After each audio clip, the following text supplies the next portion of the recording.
Break के बाद फिर एक बार आप सभी का स्वागत। भंडारा गोंदिया स्थानीय स्वराज्य संस्था निर्वाचन क्षेत्र की विधान परिषद चुनाव को लेकर राजनीतिक सरगर्मियां तेज हो गई है। महायुति उम्मीदवार अविनाश ब्राह्मणकर ने कांग्रेस पर निशाना साधते हुए सवाल उठाया है कि यदि चुनाव मैदान छोड़ना ही था तो उम्मीदवारों ने नामांकन दाखिल क्यों किया। वहीं उन्होंने दावा किया है कि महायुति इस चुनाव में 300 से अधिक मतों के अंतर से जीत दर्ज करेगी। 18 जून को होने वाले भंडारा गोंदिया स्थानीय स्वराज्य संस्था निर्वाचन क्षेत्र के विधान परिषद चुनाव में महायुति की ओर से भारतीय जनता पार्टी के अविनाश ब्राह्मणकर चुनावी मैदान में है। दूसरी ओर महाविकास आघाड़ी की तरफ से कांग्रेस ने पूर्व विधायक दिलीप बंसोड़ को अपना अधिकृत उम्मीदवार घोषित किया था। इसके अलावा कांग्रेस समर्थित उम्मीदवार के तौर पर पूर्व विधायक गोपाल दास अग्रवाल के पुत्र प्रफुल्ल अग्रवाल ने भी नामांकन दाखिल किया था। वहीं कांग्रेस नेता नरेश ईश्वरकर ने निर्दलीय उम्मीदवार के रूप में चुनाव लड़ने का फैसला किया था, लेकिन महायुति के पक्ष में मौजूद संख्या बल को देखते हुए कांग्रेस के अधिकृत उम्मीदवार दिलीप बंसोड़ ने अपना नामांकन वापस ले लिया। इसके बाद प्रफुल्ल अग्रवाल ने भी चुनाव से हटने का निर्णय लिया। प्रफुल्ल अग्रवाल ने आरोप लगाया कि उन पर ईडी जांच का दबाव बनाया गया, जिसके चलते उन्होंने चुनाव नहीं लड़ने का फैसला किया।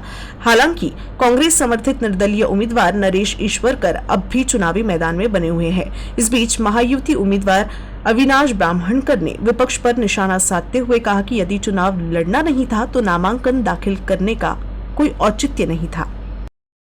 निवडणूक बिनविरोधची तर जो विड्रॉलचा दिवस होता त्या विड्रॉलच्या दिवशी समोरचा जो म्हणजे विरोधी पक्ष आहे काँग्रेस पक्षाचे जे अधिकृत उमेदवार होते त्यांनी माघार घेतली। सोबत एक अपक्ष उमेदवार जे प्रॉमिनंट उमेदवार होते त्यांनी पण माघार घेतली आणि आता निवडणुकीमध्ये जिल्हा परिषदमध्ये माझे सहकारी असलेले नरेशभाऊ ईश्वरकर यांचा फॉर्म आहे आणि ईश्वरकर आणि आमच्यामध्ये निवडणूक सुरू आहे।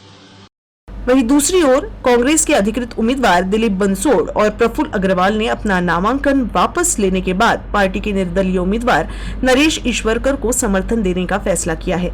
इस चुनाव में कांग्रेस के वरिष्ठ नेता पूर्व प्रदेश अध्यक्ष विधायक नाना पटोले की प्रतिष्ठा भी दांव पर लगी हुई है।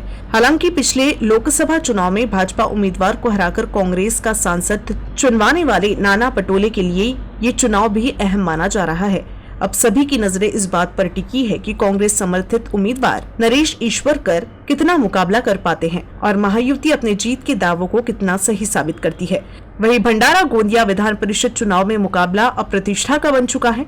एक और महायुति बड़े अंतर से जीत का दावा कर रही है, तो वहीं दूसरी ओर कांग्रेस समर्थित उम्मीदवार मैदान में डटे हुए हैं। ऐसे में 18 जून का चुनाव परिणाम राजनीतिक गलियारों में कई नए समीकरणों को जन्म दे सकता है। अब सभी की नजरें नतीजों पर है और ये देखना बेहद दिलचस्प होगा कि जीत का ताज किसके सिर सजता है।